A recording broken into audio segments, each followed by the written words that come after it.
Oreos, arugula, and capers. Hello. Hello.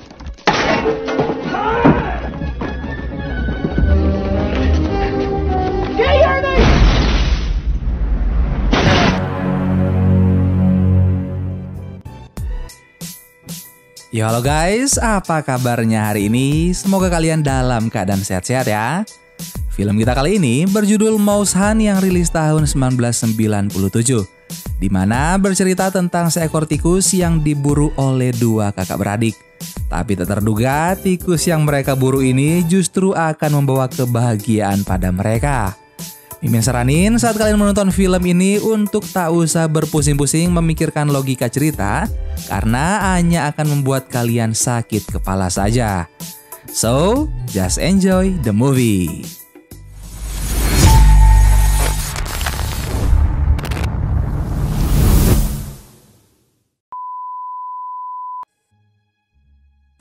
Film pun dibuka dengan scene pemakaman seorang pengusaha bernama Rudolf Smuns. Di tengah hujan, dua anaknya yang tidak terlalu akrab bernama Ernie Smuns dan Lars Smuns mengangkat peti jenazah Rudolf sambil meributkan warna pakaian. Tanpa sengaja, pegangan Lars pada peti terlepas hingga sang ayah terpental ke lubang saluran air. Dan film Mouse Hunt pun dimulai.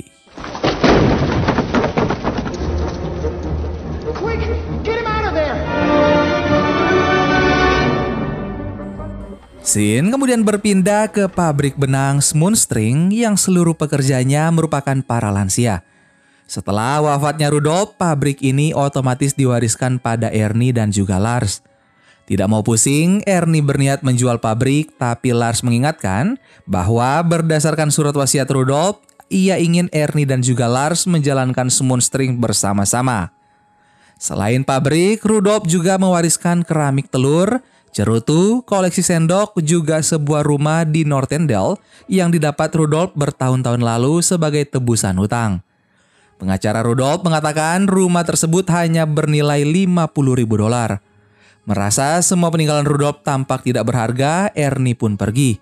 Kebetulan hari ini ia juga harus menyiapkan jamuan untuk wali kota yang akan mampir makan ke restoran miliknya. Namun naasnya, putri wali kota menemukan badan kecoa di piring saji ayahnya, yang mana bagian kepala kecoa yang sudah dimakan oleh wali kota secara tidak sengaja. Kecoa ini berasal dari kotak cerutu yang baru saja dibawa Ernie dari pabrik. Wali kota yang panik mengalami serangan jantung dan tidak bisa diselamatkan. Hancurlah sudah reputasi restoran Ernie, mengingat banyaknya awak media yang datang dan korbannya bukan orang yang sembarangan. Scene berpindah ke pabrik di mana perusahaan Zebco International berminat membeli Smuns String. Mereka menjamin akan mempertahankan Lars sebagai konsultan string dengan gaji dan uang pensiun yang lumayan besar. Tetapi saat merogoh saku, Lars menemukan seutas benang yang diberikan Rudolf ketika sekarat. Benang tersebut sudah disimpan Rudolf selama 60 tahun sejak hari pertamanya di Amerika. Ia ingin kedua putranya berbagi benang itu. Dalam artian berbagi Smuns String sebagai aset milik keluarga selamanya. Lars pun menyanggupi. Mengingat janjinya pada sang ayah, Lars menolak tawaran perusahaan Zebco. Alhasil ia kena amuk istrinya di rumah. April yang tidak mau hidup susah langsung mengemas pakaian setelah mengetahui Lars tidak menjual Smuns. Bukan April yang pergi, tapi Lars lah yang diusir. Kesialan yang menimpa Smuns bersaudara membuat mereka memutuskan tinggal bersama di rumah peninggalan Rudolf. Rudolf tidak pernah memberitahu tentang rumah itu pada kedua anaknya. Bahkan ia sendiri juga tidak pernah tinggal di sana. Berhubung hanya ada satu kasur, Ernie dan Lars terpaksa tidur bersama. Namun Lars susah tidur karena suara berisik dari arah loteng. Saat dicek, mereka mendapati seekor tikus dan beberapa gulungan kertas yang mengungkap fakta yang mengejutkan.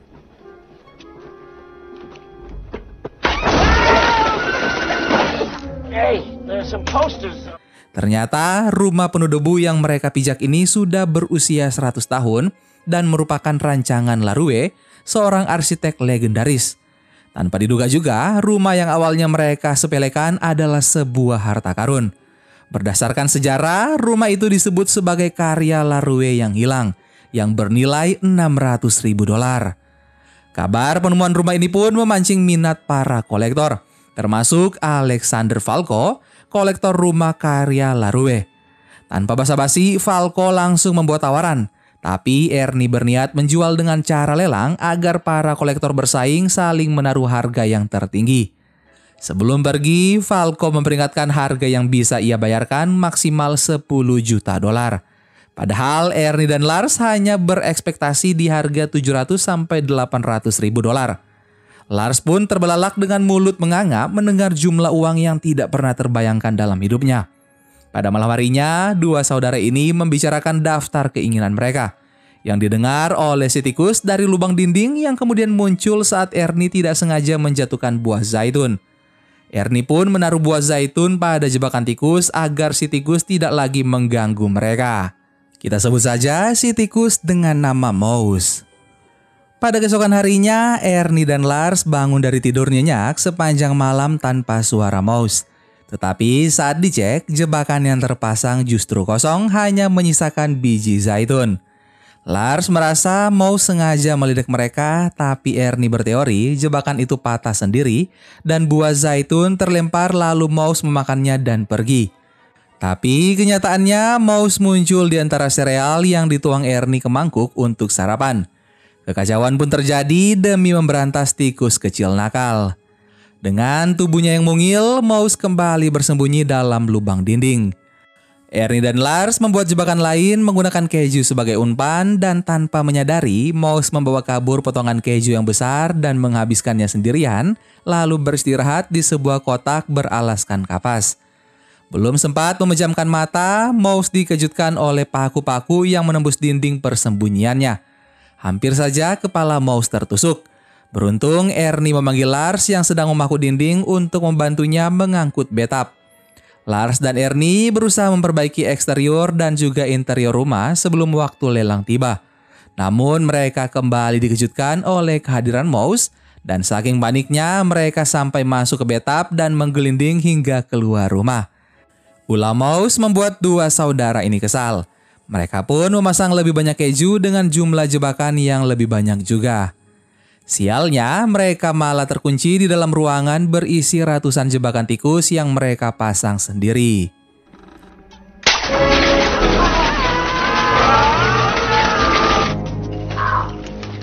Pada pagi harinya, Lars dan Ernie yang masih mencari cara untuk keluar melihat Mouse muncul dari lubang di dekat mereka dan berlari melewati banyak jebakan dengan sangat mudah. Rupanya ia punya rencana sendiri. Mouse berlari menuju mangkuk ceri. Ernie mengira Mouse sedang ingin makan ceri, padahal tidak. Mouse menjatuhkan sebiji ceri dan ombak jebakan tikus pun terjadi mengenai tubuh Lars dan juga Ernie. Mouse pun kembali mengejek mereka dengan membawa kabur potongan keju serta zaitun. Merasa tidak terima, Ernie dan Lars mengejar Mouse menggunakan vacuum cleaner hingga ke lubang tikus. Mereka tersenyum lebar saat merasakan sesuatu masuk ke mesin. Padahal yang tersedot bukanlah Mouse. Pipa vakum rupanya tersangkut ke saluran septic tank hingga akhirnya terjadilah ledakan kotoran. Kesialan Ernie dan Lars masih belum berakhir. Dengan tubuh bermandikan tai mereka mendapat pemberitahuan bahwa rumah tersebut akan disegel bank. Mereka harus membayar $1.200 jika tidak ingin rumah disita selama 2 hari ke depan.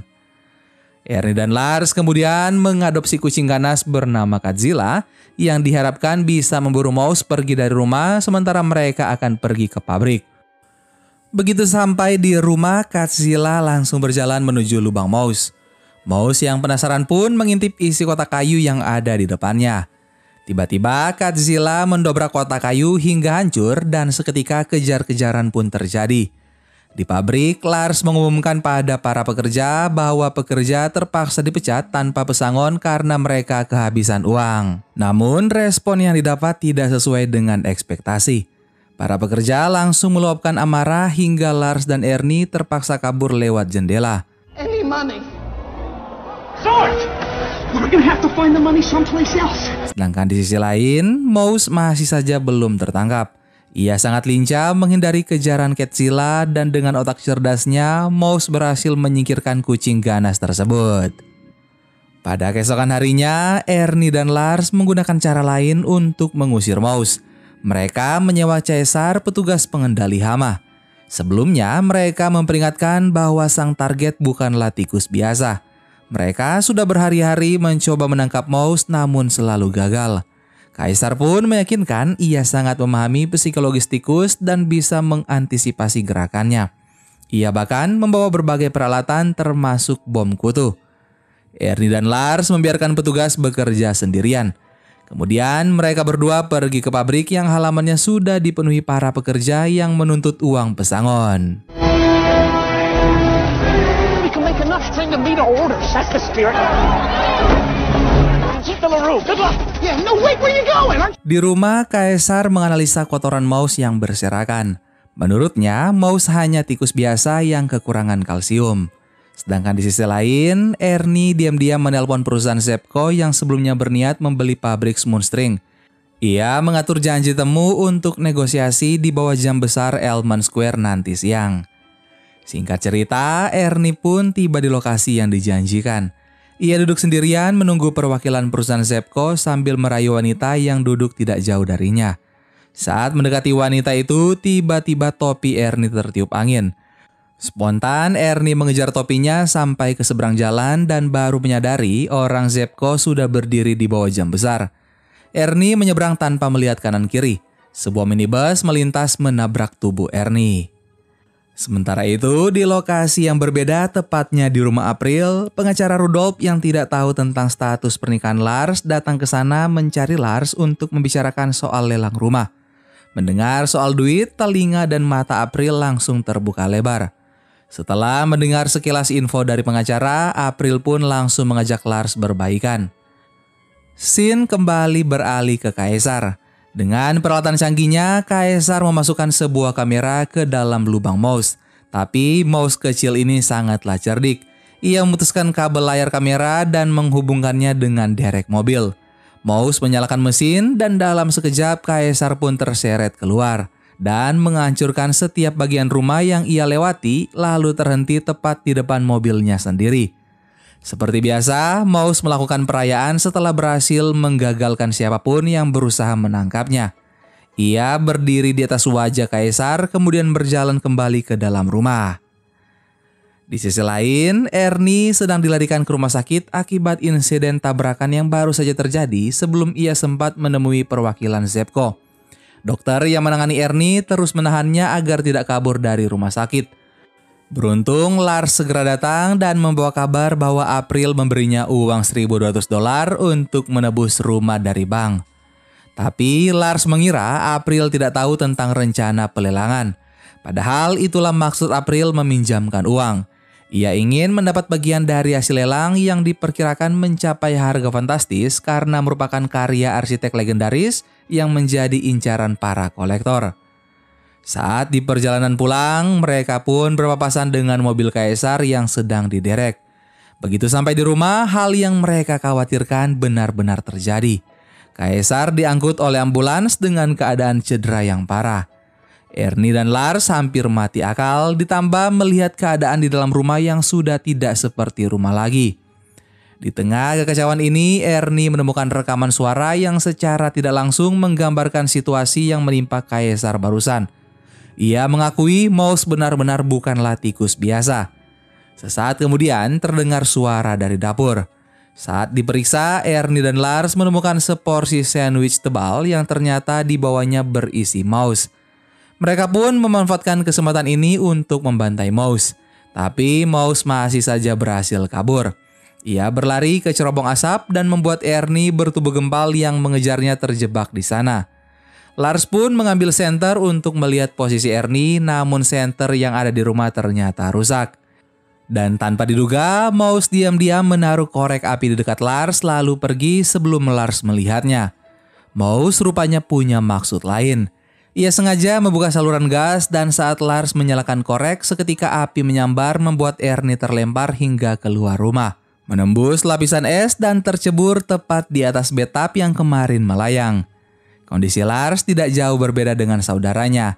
Ia melepuh akibat sambaran api. Baru saja bernapas sejenak, lemari di belakangnya jatuh menimpa dan menindih tubuhnya tepat di atas pecahan-pecahan kaca. Ernie pun sudah tidak tahan lagi. Ia mengambil senjata laras panjang untuk memburu Mouse. Lars berusaha menahan Ernie, khawatir rumah berharga yang akan dilelang ini semakin hancur lebur tidak karuan. Tapi Ernie tidak peduli. Ia terus membidik Mouse, namun tidak ada satupun peluru yang mengenai Mouse. Ia pun menggelinding mengelilingi rumah menggunakan kaleng seakan mengejek dua saudara itu. Setelah beberapa tembakan, Ernie berhasil menembak kaleng hingga hancur. Tapi dengan santainya Mouse berlari keluar dari sana menuju lubang tikus di lantai.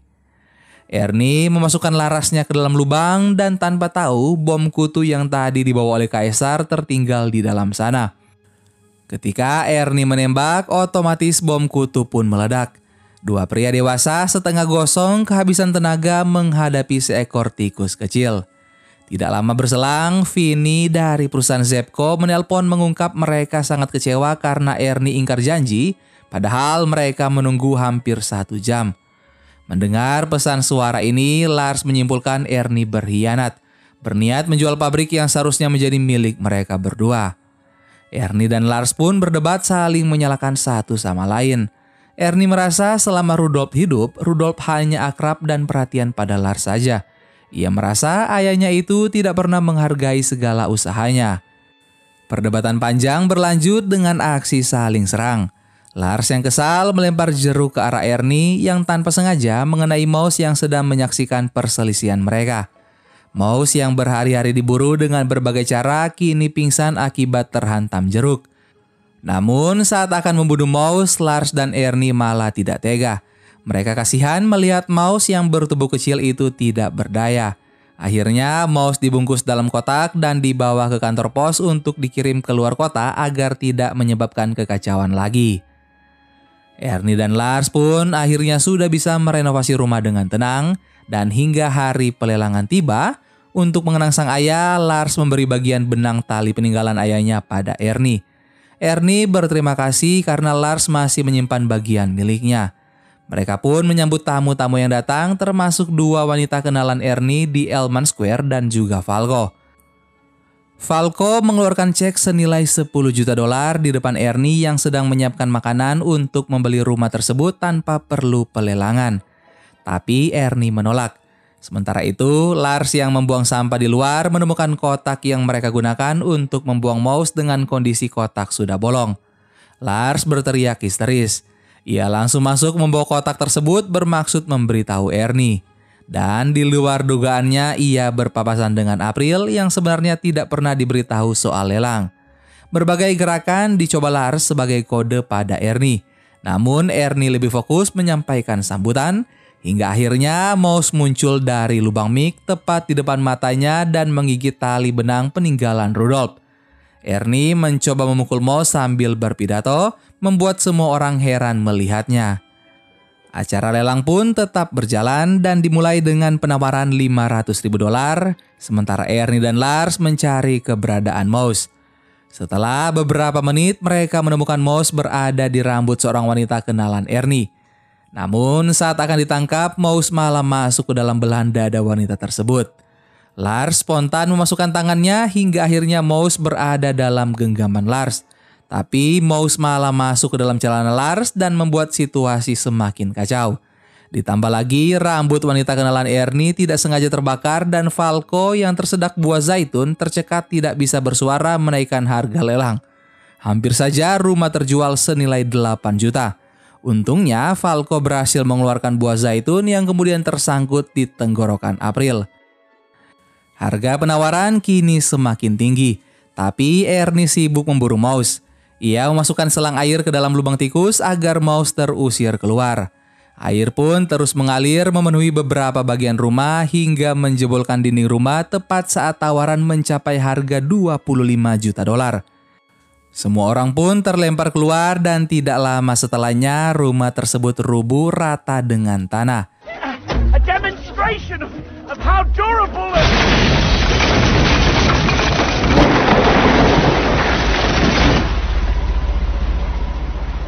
Pupus sudah impian Ernie dan Lars. April pun pergi meninggalkan Lars bersama seorang pengusaha kaya. Ernie dan Lars hanya bisa meratapi harta karun mereka yang sudah hancur. Mereka kemudian menemukan kembali untaian benang peninggalan Rudolph yang masih mereka yakini akan membawa keberuntungan suatu saat nanti. Mereka pun menuju pabrik untuk beristirahat dan tanpa mengetahui Mouse juga ikut bersama mereka. Saat mereka sedang terlelap, Ernie dan Lars terbangun mendengar suara mesin benang menyala. Mereka mengecek ruang mesin dan menemukan gumpalan benang yang terbuat dari keju yang ternyata dibuat oleh Mouse. Pabrik Spoonstring yang hampir bangkrut kini kembali beroperasi, bahkan jauh lebih baik dari sebelumnya dengan hasil produksi yang sedikit berbeda, yaitu pembuatan produk benang berbasis keju. Mouse bahkan terlibat dalam proses produksi sebagai penguji kualitas keju. Foto Rudolph sudah kembali tersenyum berdampingan dengan sutas tali peninggalannya yang akan selalu dikenang Lars dan juga Ernie, dilengkapi tulisan, "Dunia tanpa tali adalah kekacauan." Dan film Mouse Hunt pun selesai. Gimana guys, film kita kali ini sudah membuat kalian bernostalgia? Atau kalian belum lahir saat film ini rilis? Hehe, silahkan kalian komen di bawah. Terima kasih banyak buat kalian yang sudah nonton video ini dan terus mendukung channel Jari Netizen. Sampai ketemu lagi di film-film nostalgia dan seru selanjutnya, dan dunia tanpa tali akan menjadi kekacauan. Dadah!